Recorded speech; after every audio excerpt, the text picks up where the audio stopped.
तो प्यारे बच्चों, इस वीडियो में डिस्कस करेंगे डीओई की तरफ से प्रोवाइड किए गए मिशन मैथमेटिक्स क्लास 10th के लिए क्वेश्चन ऑफ द डे की वर्कशीट को, जो कि 22 अगस्त 2024 डेट के लिए है, दोनों मीडियम में एक साथ। इससे पहले की सभी वर्कशीट और असेसमेंट का सॉल्यूशन दोनों मीडियम में अपलोड है। अगर आपने नहीं देखा तो कमेंट में प्लेलिस्ट की लिंक मिलेगी, ओपन करके देखकर प्रैक्टिस कर सकते हो। साथ में ज़्यादा प्रैक्टिस के लिए लास्ट सेशन की सभी worksheet, assessment, mid term paper, annual paper और pre board paper with solution दोनों शिफ्ट के मॉर्निंग प्लस इवनिंग देखकर प्रैक्टिस कर सकते हो। तो कमेंट को चेक कर लेना, अलग अलग प्लेलिस्ट मिल जाएगी। ठीक है, क्वेश्चन पे आ जाओ। क्वेश्चन है, right the coordinate point of the origin, find the distance of the point 3, -4 from x axis and y axis. In which quadrant does this point 3, -4 lie? मूल बिंदु के निर्देशांक लिखिए। बिंदु 3, -4 की x अक्ष तथा y अक्ष से दूरी ज्ञात कीजिए। यह बिंदु 3, -4 किस चतुर्थांश में स्थित है? हमें पता करना है मूल बिंदु के निर्देशांक, x अक्ष से दूरी, y अक्ष से दूरी और साथ में कौन से चतुर्थांश में है। ठीक है, यानी कि हमको चार चीज़ें यहाँ पर फाइंड आउट करना है। ठीक है, सॉल्यूशन देखो ध्यान से। तो ध्यान से देखो बच्चों आंसर। सबसे पहले आपको ध्यान रखना है कि चतुर्थांश यानी कि क्वाड्रेंट होते हैं चार। पहला, इसमें दोनों प्लस के होते हैं। दूसरा, इसमें माइनस प्लस होता है। तीसरा, इसमें दोनों माइनस के होते हैं। चौथा, प्लस माइनस होता है। ये होता है एक्स एक्सिस और ये होता है वाई एक्सिस, जहाँ पर दोनों लाइनें एक दूसरे को कट करती हैं। जैसे कि यहाँ पर कट कर रही हैं, तो इसे हम बोलते हैं मूल बिंदु। क्या बोलते हैं? मूल बिंदु। इसी को इंग्लिश में बोलते हैं ओरिजिन पॉइंट। ठीक है, क्या बोलते हैं? Origin point. ये चीज़ ध्यान में रखना।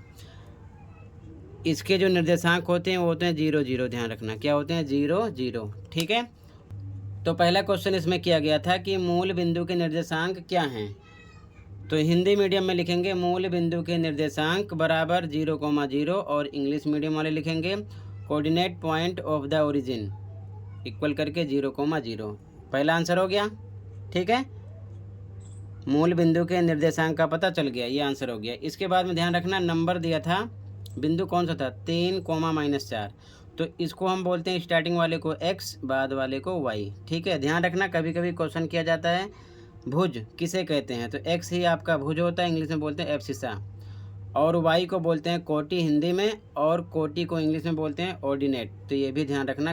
तो कभी कभी क्वेश्चन करते हैं, पॉइंट देने के बाद में पूछेंगे आपसे कि बताओ 3, -4 में ऑर्डिनेट क्या है, यानी कि कोटि क्या है, तो -4 है।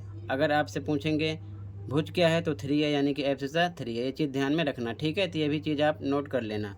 इसके बाद में लिखेंगे हम हिंदी मीडियम में, बिंदु से x अक्ष की दूरी बिंदु की कोटि का धनात्मक मान होता है, क्योंकि हमें x अक्ष से दूरी और y अक्ष से दूरी भी निकालना है।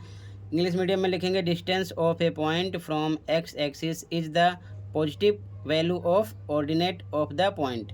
कहने का मतलब, ये लाइन आपको लिखने की तो ज़रूरत नहीं, आप शॉर्ट में आंसर लिख सकते हो, लेकिन अगर आप इसे लिखकर तैयार करोगे तो जब आप रिवीजन करोगे तो आपसे गलती नहीं होगी। ठीक है, तो आगे लिखेंगे हिंदी मीडियम वाले x अक्ष से दूरी, इंग्लिश मीडियम वाले डिस्टेंस फ्रॉम x एक्सिस। तो ध्यान से देखो, x एक्सिस से y वाली दूरी होती है, ठीक है ना, बिंदु कोटि का। कोटि क्या होता है? ये है यहाँ पर ऑर्डिनेट। ठीक है ना, कितना है? -4। लेकिन कह रहा है कि धनात्मक होता है, पॉजिटिव वैल्यू होती है, माइनस के साथ कभी भी रहता नहीं है। तो माइनस का निशान हटा दो, केवल नंबर देख लो, 4 आ जाएगा। तो 4 यूनिट, यानी कि हिंदी में 4 इकाई लिखोगे। ठीक है, तो ये क्या हो गया? x अक्ष से दूरी। ठीक है, इसके बाद में हिंदी मीडियम में लिखेंगे बिंदु से y अक्ष की दूरी बिंदु के भुज का धनात्मक मान होता है।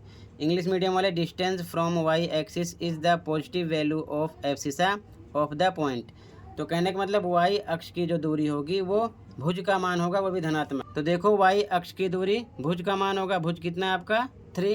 ये तो प्लस का है। अगर यहाँ पर भी माइनस होता तब भी हम +3 ही आंसर लिखते, क्योंकि पॉजिटिव में होती है डिस्टेंस, ध्यान रखना। ठीक है, तो 3 आ जाएगा। तो यहाँ पर आगे लिखेंगे y अक्ष से दूरी बराबर 3 यूनिट। इंग्लिश मीडियम वाले distance from y axis 3 unit, यानी कि हिंदी में इकाई लिख सकते हो। ठीक है, तो 3 चीज़ें पता चल गई, मूल बिंदु के निर्देशांक, x अक्ष से दूरी, y अक्ष से दूरी। अब आगे पूछ रहे हैं कि ये किस चतुर्थांश में है, तो पॉइंट है हमारा 3, -4। तो आगे लिखेंगे 3, -4। देखो 3 के साथ प्लस का सिंबल है, 4 के साथ माइनस का, प्लस माइनस। अब यहाँ से आप पहचान लो कि प्लस माइनस किस में पड़ रहा है, 4 चतुर्थांश होते हैं, ठीक है। तो प्लस माइनस आपका चौथे में आ रहा है, प्लस माइनस, ठीक है। तो चौथे में आंसर आएगा, तो यहाँ पर आगे आंसर लिख देना 3, -4 यानी कि प्लस माइनस का कॉम्बिनेशन है। ये फोर्थ चतुर्थांश में है, यानी चौथे चतुर्थांश में है हिंदी में। इंग्लिश में it is in fourth quadrant, ठीक है। दोनों मीडियम में आंसर हो जाएगा। चारों चीज़ों का आंसर पता चल गया है। मूल बिंदु के निर्देशांक, एक्स अक्ष से दूरी, वाई अक्ष से दूरी और चतुर्थांश का नाम, ठीक है। ऐसे ही आपको लिखना है। आई होप अच्छे समझ में आया होगा। दूसरी चीज़, आप चाहो तो शॉर्ट में लिख सकते हो सीधा। मूल बिंदु के निर्देशांक लिख लिया, उसके बाद में एक्स अक्ष से दूरी डायरेक्ट ये लिख दो, वाई अक्ष से दूरी डायरेक्ट ये लिख दो, और उसके बाद में ये किस चतुर्थांश में डायरेक्ट ये लिख दो। लेकिन मैंने ये जो लाइन आपको लिखा रखा है, ये अगर आप लिखोगे तो जब भी रिवीजन करोगे पता रहेगा कि एक्स अक्ष की दूरी जो होती है वो बिंदु की कोटि का धनात्मक मान होता है, और वाई के लिए भुज का धनात्मक मान होता है। और भुज और कोटि होता क्या है, एक्स को भुज बोलते हैं यानी कि एब्सिसा, और कोटि को ऑर्डिनेट बोलते हैं यानी कि वाई वाले को, ठीक है। तो आज की वीडियो में इतना ही था। इसी के साथ ही आंसर कंप्लीट हुआ। कहीं पर कोई डाउट है कमेंट कर सकते हो। मिलते हैं अगली वीडियो में। Thank you for watching and take care.